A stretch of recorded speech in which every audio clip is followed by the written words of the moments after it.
Assalamualaikum warahmatullahi wabarakatuh. Selamat pagi anak-anakku semua. Semoga semuanya dalam keadaan sehat walafiat dan masih semangat belajarnya ya. Baik, perkenalkan nama Ibu Ika Susilaningsih yang akan mengajar mata pelajaran praktek akuntansi perusahaan jasa dagang dan manufaktur kelas 11 AKL. Baik, yang pertama adalah tentang akuntansi perusahaan jasa. Apa itu perusahaan jasa? Perusahaan jasa adalah perusahaan yang kegiatannya bergerak dalam bidang pelayanan jasa tertentu kepada konsumen. Jadi hanya menghasilkan jasa, bukan barang atau produk kasat mata.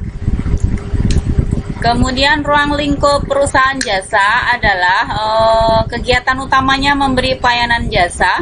Kemudian produknya itu tidak bisa kita lihat. Kemudian standar harga untuk mengukurnya itu sulit.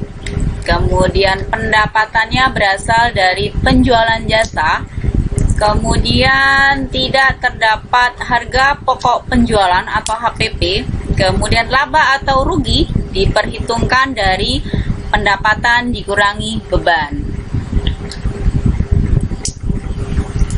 Berikutnya, karakteristik perusahaan jasa adalah: jadi dalam neraca perusahaan tidak terdapat akun persediaan barang dagang.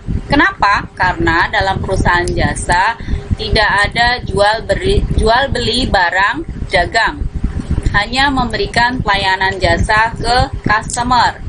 Contoh perusahaan jasa seperti salon, laundry, ataupun perusahaan karoseri yang menyediakan penyewaan kendaraan umum. Kemudian dalam laporan laba rugi perusahaan jasa juga tidak terdapat HPP atau harga pokok penjualan. Kemudian dalam laporan laba rugi untuk memperhitungkan besaran laba atau ruginya berasal dari total pendapatan dikurangi dengan total beban. Kemudian dokumen sumber apa saja yang diperlukan dalam perusahaan jasa? Yang pertama adalah kwitansi, yaitu berupa tanda bukti pembayaran yang dibuat dan ditandatangani oleh pihak penerima uang. Kemudian yang kedua adalah cek, yaitu surat perintah tertulis dari pemegang rekening bank yang telah menandatangani cek kepada bank untuk membayar sejumlah uang yang tertulis dalam cek kepada si pembawa atau orang yang namanya tertera dalam cek. Ini adalah contoh bentuk dari kwitansi, seperti halnya ketika kalian membayar baju kejuruan. Ketika kalian menyerahkan uang, nanti yang menerima uang akan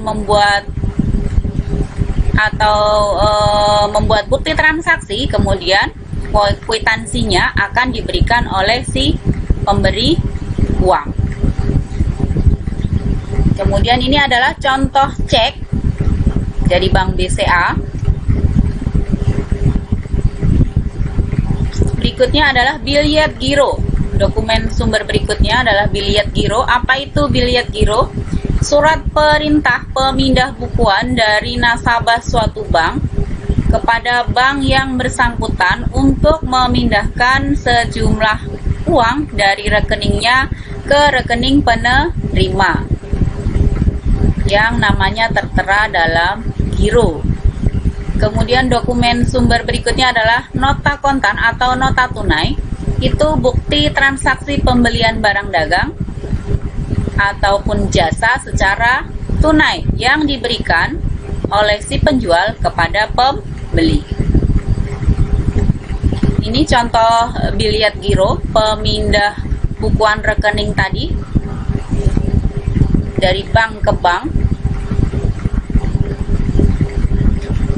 Dan ini adalah contoh nota kontan, bukti transaksi penjualan secara tunai. Dokumen sumber berikutnya adalah bukti memorial. Apa itu bukti memorial? Adalah bukti transaksi internal yang berupa memo dari pimpinan perusahaan kepada bagian akuntansi untuk melakukan catatan suatu transaksi.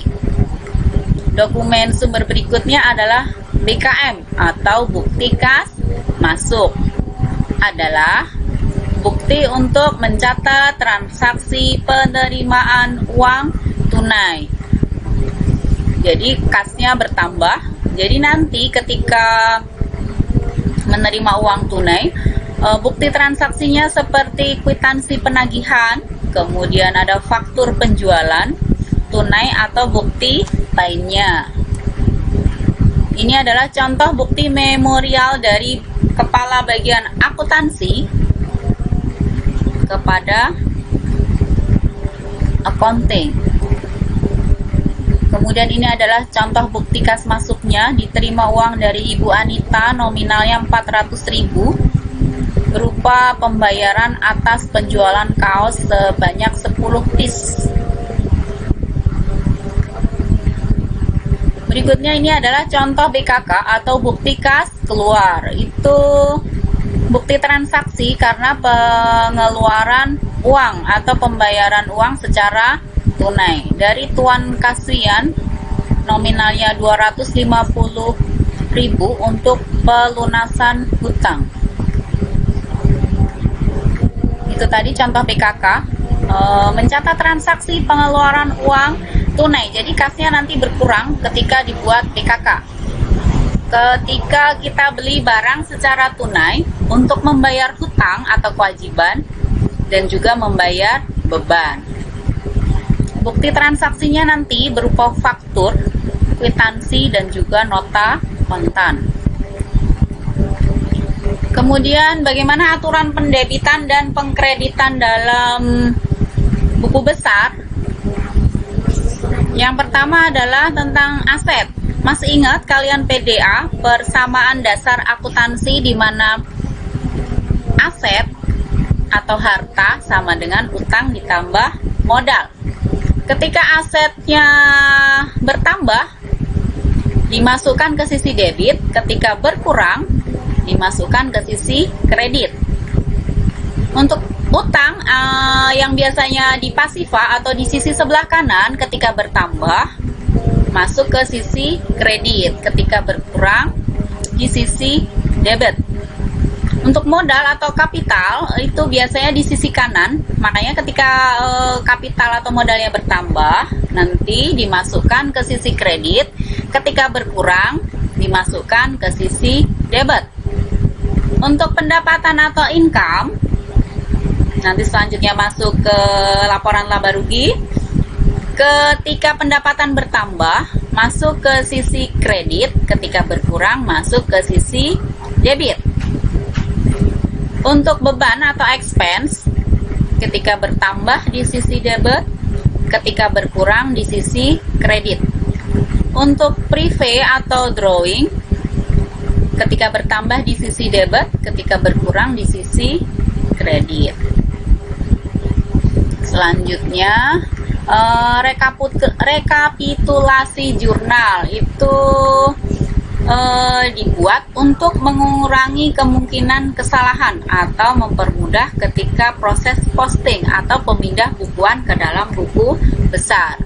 Baik, langkah-langkahnya bagaimana? Yang pertama adalah dijumlahkan dulu setiap akun dengan kode yang sama. Berikutnya adalah hitung total jumlah debit dan kreditnya pada setiap kolom rekapitulasi. Berikutnya, periksa kembali jurnal debit dan kreditnya. Jumlahnya harus balance atau seimbang antara sisi debit dan kredit. Baik, selanjutnya kita lanjut ke buku besar. Apa itu buku besar? Buku besar adalah kumpulan akun-akun yang disusun sedemikian rupa ketika diperlukan akan mudah